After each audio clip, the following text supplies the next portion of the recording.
अरे अरे रुको।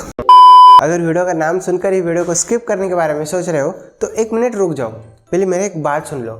असल में मैं आज टेलीपोर्टेशन के बारे में वीडियो बनाना चाहता था, लेकिन टेलीपोर्टेशन में क्वांटम मैकेनिक्स की बहुत सारे टर्म्स का इस्तेमाल हुआ है, जैसे कि सुपरपोजिशन, क्वांटम इंटेंगलमेंट।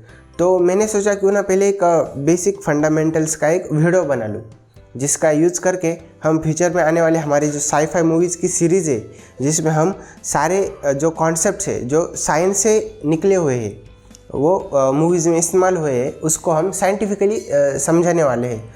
तो उस सीरीज़ में हमें इस वीडियो का इस्तेमाल होगा, इसलिए इस वीडियो को बहुत ही ध्यान से समझ लेना। तो without further do let's start our today's video title basic of quantum mechanics.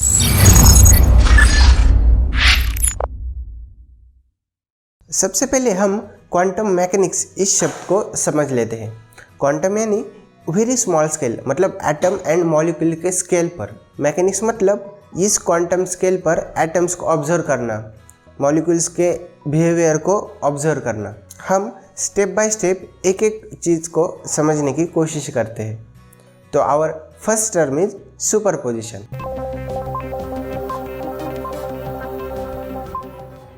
Superposition मतलब हम जनरल लैंग्वेज में बोल सकते हैं एक टाइम पर दो स्टेट में, यानी दो पोजीशन पे पॉसिबल होना।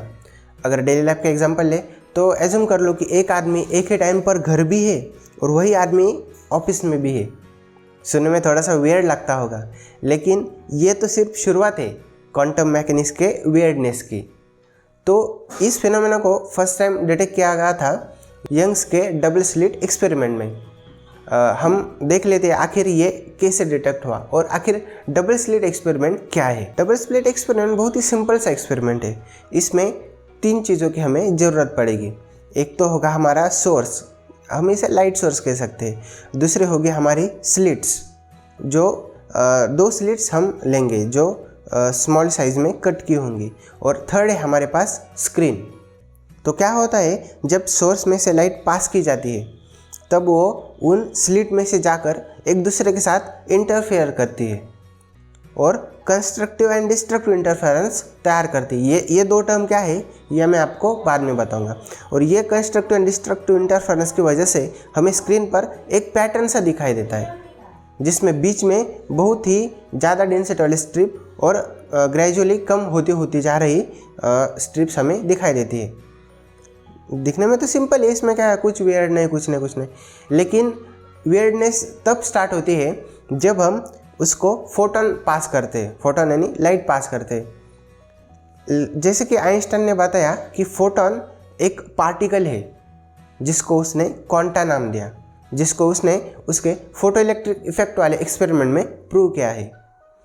लेकिन अगर वो पार्टिकल है तो वो इंटरफेरेंस कर ही नहीं सकती, क्योंकि इंटरफेयर करने के लिए हमें वेव्स चाहिए। आप इस फोटो में देख सकते हैं कि वेव्स किस तरह एक दूसरे के साथ इंटरफेयर कर रही है। लेकिन अगर हम एक काम करते हैं, एक सिंगल फोटोन लेते हैं, अगर हम उसको पास करेंगे तो वो एक पर्टिकुलर पोजीशन पर हमें दिखाई देगा स्क्रीन पर। अगर ये हम प्रोसेस रिपीटेडली करते जाते और स्क्रीन ऑब्जर्व करेंगे तो हम शॉकिंगली देख पाएंगे कि ये तो सेम पैटर्न क्रिएट हुआ है जैसा कि वेव में हुआ था। तो आखिर ये कैसे पॉसिबल है? आखिर एक पार्टिकल वेव की तरह कैसे बिहेव कर सकता है? बहुत रिसर्च के बाद आखिर साइंटिस्ट ने इसको मैथमेटिकली कैलकुलेट किया और जो पार्टिकल की वेव प्रॉपर्टी है उसको उन्होंने डेंसिटी वेव नाम दिया, या फिर वेव डेंसिटी कह सकते हैं। यानी ये एक प्रोबेबिलिटी वेव रहती है। हमें किस पोजीशन पर सबसे ज़्यादा प्रोबेबिलिटी है वहाँ पे हमें ज़्यादा डेंसिटी मिलेंगी और कम होती जाएंगी। हमारे रियल लाइफ एग्जांपल में आप लो, अगर मैं चल रहा हूँ तो मेरी पोजीशन फिक्स है। अगर कोई भी मुझे देख रहा है तो वो मुझे एक ही पोजीशन पे पाएगा। लेकिन क्वांटम वर्ल्ड में ये ऐसा नहीं होता। जब तक हम किसी चीज़ को ऑब्जर्व नहीं करते तब तक उसका एक डेफिनेट पोजीशन हम बता ही नहीं सकते। साइंटिस्ट ने इस एक्सपेरिमेंट से क्या कंक्लूड किया, अगर किसी भी पार्टिकल को हम स्लिट से पास करेंगे तो जब तक हम उसको ऑब्जर्व नहीं करते, उसके पाथ को जब तक हम ऑब्जर्व नहीं करते तब तक वो वेव फॉर्म में रहता है। मतलब उसका कोई डेफिनेट पोजीशन फिक्स नहीं होता। और जब हम उसको ऑब्जर्व करते हैं, मतलब जब हम स्क्रीन पर देखते हैं, उसी टाइम उसका वेव फंक्शन कोलैप्स हो जाता है और उसकी एक डिफिनेट पोजीशन फिक्स हो जाती है उस रेफरेंस में। और ये जो इंटरमीडिएट जो उसका ट्रैवल है, जिस वक्त उसकी पोजीशन डिफाइंड नहीं होती, उस वक्त वो एक ही टाइम पर बहुत सारे पोजीशन पर हो सकता है और इसी को हम सुपरपोजिशन कहते हैं। हमारा नेक्स्ट फिनोमेना है क्वांटम इंटेंगलमेंट। ये बहुत ही इंटरेस्टिंग फिनोमेना है दोस्तों।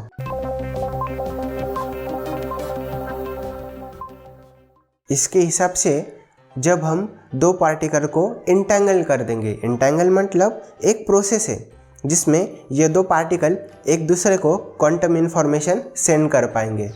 अगर ऐसा हम कर लेते हैं तो एक पार्टिकल को ऑब्जर्व करने से हमें दूसरे पार्टिकल की भी स्टेट पता चल जाएंगी। सपोज हम एक एग्जांपल लेते हैं, हम स्पिन की प्रॉपर्टी को ऑब्जर्व करने वाले हैं। स्पिन दो टाइप का हो सकता है, एक तो अप स्पिन होगा या फिर डाउन स्पिन होगा। हम दो पार्टिकल लेके उसको इंटेंगल कर देंगे। एक पार्टिकल को मैं मेरे साथ रखूँगा और दूसरे पार्टिकल को हम बहुत दूर सेंड कर देंगे। फॉर एग्जांपल हम मून में लेके चले गए, जब तक हमने उसको ऑब्जर्व नहीं किया तब तक उसका वेव फंक्शन मेंटेन है, मतलब उसकी कोई भी स्टेट फिक्स नहीं है, या तो अप हो सकता है या फिर डाउन हो सकता है। लेकिन जब मैं मेरे पास का पार्टिकल ऑब्जर्व करूँगा और उसका स्पिन देखूँगा ये अप है या फिर डाउन है, उसी वक्त उसके साथ ही जो दूसरा पार्टिकल था उसका भी वेव फंक्शन कोलैप्स हो जाएगा और उसकी स्टेट भी फिक्स हो जाएगी। यानी अगर मेरे पास वाले पार्टिकल का अप है तो उस पार्टिकल का स्पिन डाउन होगा। है ना मज़ेदार कॉन्सेप्ट। मतलब ये इस तरह से जुड़ गए कि एक के साथ चेंज करने की वजह से दूसरे के साथ भी चेंज हो गया। आइंस्टाइन ने इसी फिनोमेना को spooky action at the distances कहा है। उसके हिसाब से ये ऐसा है जैसे मेरे पेयर ऑफ शूज़, अगर एक मेरे पास है और दूसरा उधर है, अगर यहाँ पे मेरा लेफ्ट पैर का होगा तो वहाँ पे राइट पैर का होगा। मतलब इंटेंगल में ऐसा कुछ भी नहीं है, ये सिर्फ एक जनरल फिलोसॉफी है। लेकिन इस स्टेटमेंट की वजह से उस टाइम के बहुत सारे साइंटिस्ट का दिल टूट गया। लेकिन आइंस्टाइन की ब्रिलियंस को हम कम नहीं माप सकते, लेकिन उस वक्त आइंस्टाइन गलत थे, क्योंकि आज साइंटिस्ट क्वांटम इंटेंगलमेंट के फिनोमेना की वजह से टेलीपोर्टेशन पॉसिबल कर पाए। तो उन्होंने कैसे किया ये हम टेलीपोर्टेशन वाली वीडियो में देखेंगे। Next concept is many words interpretation.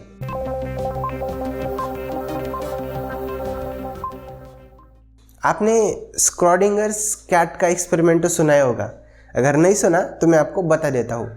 इसमें स्क्रॉडिंगर नाम का एक साइंटिस्ट था, उसने क्या किया, एक क्लोज बॉक्स ले लिया, उसमें एक कैट को रख दिया। मतलब एक थॉट एक्सपेरिमेंट है, रियल नहीं किया, सिर्फ एक थॉट एक्सपेरिमेंट वो कंसिडर कर रहा था। एक बॉक्स लिया, उसमें एक कैट रखा, कैट के साथ उसने एक रेडियोएक्टिव डीके का मटेरियल रखा और उसके साथ पॉइजन रखा। अब मैटर ऐसा है, ये रेडियोएक्टिव डीके या तो डीके होगा या फिर नहीं होगा। अगर वो डीके होता है तो जो पॉइजन उसके साथ अटैच होगा तो वो रिलीज हो जाएगा और कैट मर जाएगी। लेकिन अगर वो डीके नहीं होता तो पॉइजन रिलीज नहीं होगा और कैट जिंदा रहेगी।